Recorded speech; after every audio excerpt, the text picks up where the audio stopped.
भौतिक शास्त्र के अध्याय 9 के अंतर्गत प्रश्न क्रमांक 34 का अध्ययन करना है।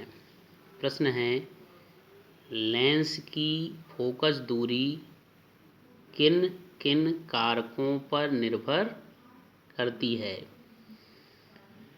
लेंस की फोकस दूरी को F से प्रदर्शित किया जाता है और ये फोकस दूरी किन किन कारकों पर निर्भर करती है, ये इस प्रश्न के अंतर्गत हम लोगों को अध्ययन करना है। लेंस की फोकस दूरी निम्न कारकों पर निर्भर करती हैं। 4 कारक हैं लेंस की फोकस दूरी को प्रभावित करने वाले।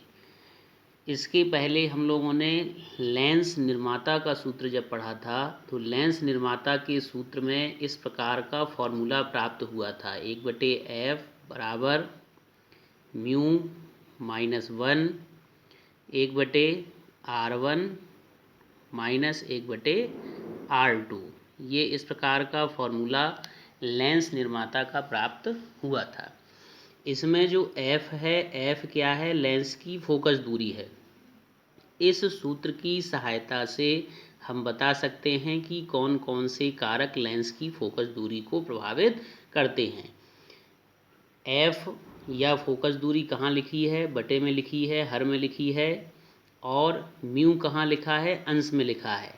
म्यू अंश में है और f हर में है, मतलब दोनों एक दूसरे के व्युत्क्रमानुपाती हैं। व्युत्क्रमानुपाती हैं मतलब यदि फोकस दूरी अधिक है तो अपवर्तनांक या म्यू का मान कम होगा।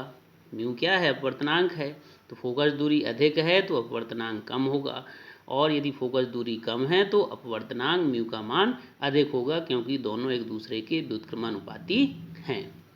दूसरा जो इसमें कारक है वो है R1 R2। ये R1 R2 क्या हैं? वक्रता त्रिज्याएं हैं। लेंस 2 पृष्ठों से मिलकर बनता है। पहले पृष्ठ की वक्रता त्रिज्या को R1 और दूसरे पृष्ठ की वक्रता त्रिज्या को R2 माना था। तो ये R1 R2 भी हर में है देखो, और फोकस दूरी भी हर में लिखी है। तो दोनों हर में हैं, इसका मतलब दोनों अनुक्रमानुपाती होंगे। तो इस सूत्र का उपयोग करके ही हमको ये नीचे जो कारक हैं ये बताने हैं। तो लेंस की फोकस दूरी को प्रभावित करने वाला पहला कारक देखते हैं। पहला कारक है लेंस का पदार्थ।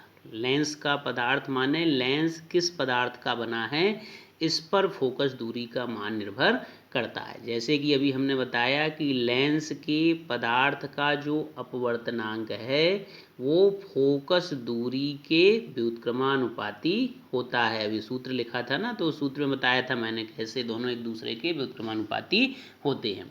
तो लेंस के पदार्थ का अपवर्तनांक फोकस दूरी के व्युत्क्रमानुपाती होता है। इसका मतलब जिसका अपवर्तनांक क्या होगा? अधिक होगा, उसके लिए फोकस दूरी का मान क्या होगा? कम होगा। और जिसके लिए लेंस के अपवर्तनांक का मान कम है उसके लिए फोकस दूरी का मान अधिक होगा।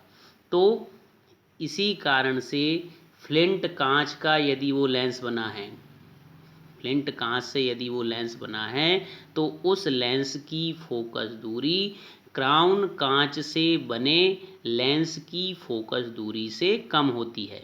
कम क्यों हो गई? क्योंकि फ्लिंट कांच के लिए अपवर्तनांक अधिक होता है, इसीलिए उसके लिए फोकस दूरी का मान कम हो जाएगा, और क्राउन कांच के लिए अपवर्तनांक का मान कम होता है, इसीलिए इसके लिए फोकस दूरी का मान अधिक हो जाएगा। तो पहला कारक था लेंस के पदार्थ पर। दूसरा जो कारक है वो है प्रयुक्त प्रकाश के रंग पर। चूँकि सूर्य के प्रकाश में 7 रंग होते हैं, बैजानीय पीनाला से उसे प्रदर्शित किया जाता है। तो 7 रंगों में से जो बैगनी रंग होता है, बैगनी रंग के लिए अपवर्तनांक का मान क्या होता है?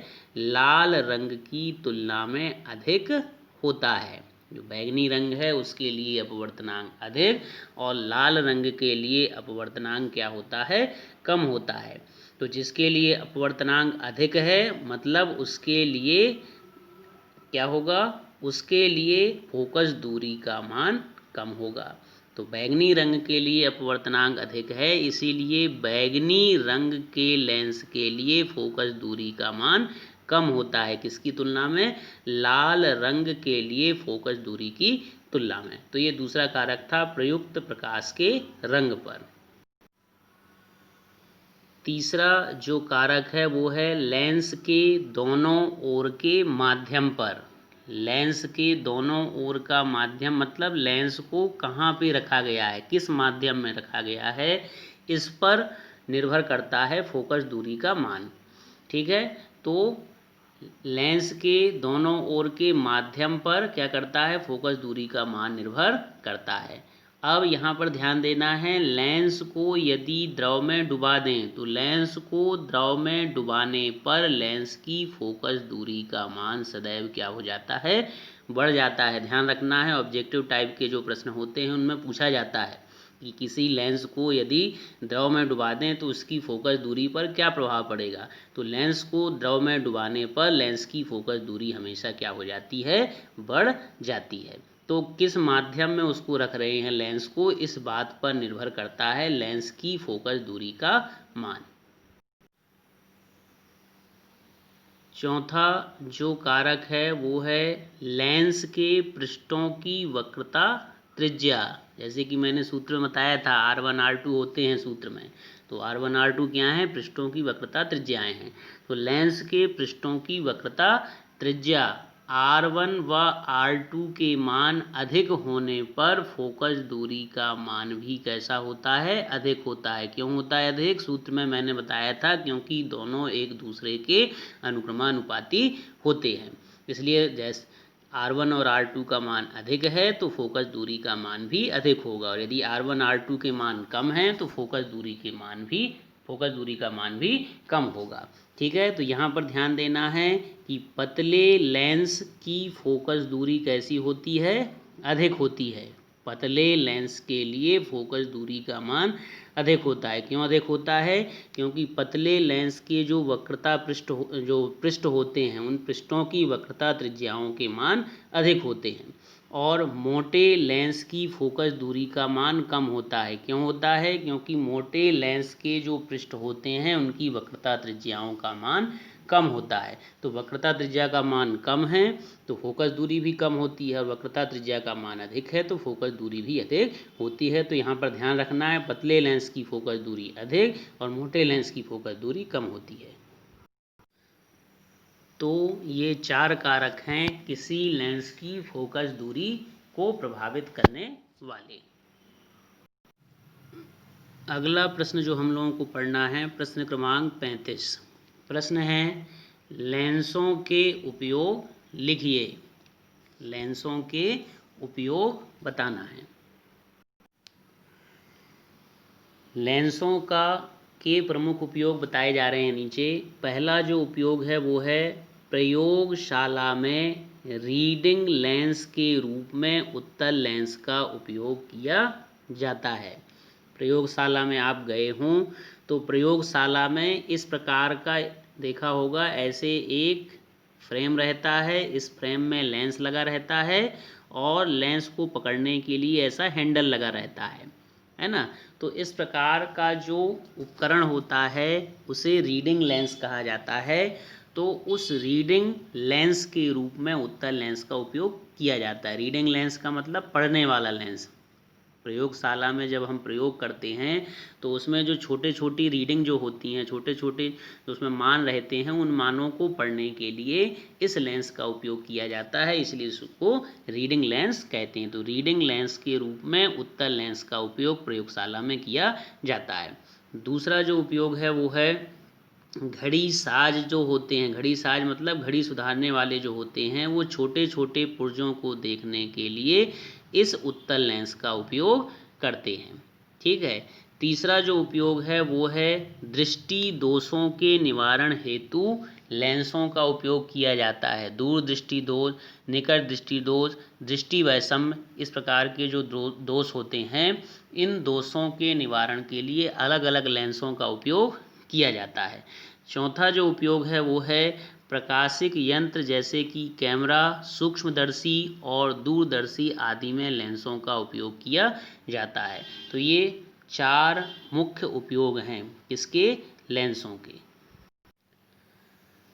अगला प्रश्न है लेंसों की पहचान किस प्रकार की जाती है? कैसे पहचानेंगे कि कौन सा लेंस उत्तल लेंस है, कौन सा लेंस अवतल लेंस है? ये कैसे पहचानेंगे? इस बात का अध्ययन इस प्रश्न के अंतर्गत हम लोगों को करना है। लेंसों की पहचान 2 प्रकार से की जा सकती है। लेंसों की जो पहचान है वो 2 प्रकार से कर सकते हैं। पहला है लेंसों को स्पर्श करके और दूसरा तरीका है प्रतिबिंब देखकर। पहला प्रकार देखते हैं स्पर्श करके। यदि किसी लेंस को स्पर्श करें, स्पर्श करने पर बीच में मोटा और किनारों पर पतला हो, ये इस प्रकार की आकृति देखो, ऐसे ये ऐसी आकृति छू के देखें, बीच में कैसा लगे, बीच में इस स्थान पे मोटा लगे और किनारों पर पतला लगे, तो कौन सा लेंस होगा? उत्तल लेंस होगा। यदि ऐसा हो, किनारों पे मोटा हो, देखो ऐसे, और बीच में क्या हो? पतला हो, इस प्रकार से किनारों पे मोटा और बीच में पतला हो, तो इस प्रकार के लेंस को अवतल लेंस कहा जाता है। तो इस प्रकार से छू के देखें या स्पर्श करके देखें और ऐसी अनुभूति यदि हो रही है तो लेंसों को पहचाना जा सकता है। बीच में मोटा, किनारों पे पतला हो तो उत्तल लेंस, और बीच में यदि पतला, किनारों पे मोटा है ना, बीच में पतला किनारों पे मोटा है तो अवतल, और बीच में मोटा किनारों पे पतला तो उत्तल। तो छू के ऐसे इसको पहचाना जा सकता है। दूसरा जो तरीका है वो है प्रतिबिंब देखकर। प्रतिबिंब देखकर कैसे? एक पुस्तक को लेते हैं और पुस्तक के पन्ने के पास लेंस को रखते हैं। पुस्तक या किताब के ऊपर जो अक्षर छपे हैं उसके ऊपर लेंस को रखते हैं। यदि उसमें छपे अक्षर बड़े दिखाई देते हैं तो वह लेंस कैसा होगा? उत्तल लेंस होगा। तो वह लेंस कैसा होगा? उत्तल लेंस होगा। यदि इसके विपरीत लेंस को पुस्तक के पन्ने के पास ले जाएं और अक्षर छोटे हो जाएं तो वह अवतल लेंस होगा। पुस्तक के पन्नों पर रखें, पन्नों के ऊपर रखने पर यदि अक्षर बड़े दिखाई देने लगें तो उत्तल लेंस है, और यदि अक्षर छोटे दिखाई दें तो वो अवतल लेंस है। दूसरा जो इसका प्रकार है वो है, दूसरा जो तरीका है वो है यदि लेंस से दूर की वस्तु को देखें और उसका प्रतिबिंब उल्टा दिखाई दे। लेंस से दूर रखी किसी वस्तु को देखें और उसका प्रतिबिंब कैसा दिखाई दे? उल्टा दिखाई दे। उल्टा दिखाई देने का मतलब ये नहीं है कि सिर ऊपर और पैर, सिर नीचे और पैर ऊपर दिखाई दें। उल्टा दिखाई देने का मतलब है बायां हाथ दाएं हाथ की तरफ और दायां हाथ बाएं हाथ की तरफ यदि दिख रहा है तो प्रतिबिंब उल्टा होगा। तो यदि प्रतिबिंब उल्टा दिखाई देता है तो वह उत्तल लेंस है, और यदि सीधा दिखाई देता है तो वो अवतल लेंस होगा। तो प्रतिबिंब देखकर भी लेंसों को पहचाना जा सकता है। बिना छुए यदि पहचानना है तो उसके प्रतिबिंब को देखकर पहचान सकते हैं कि वो कौन सा लेंस है।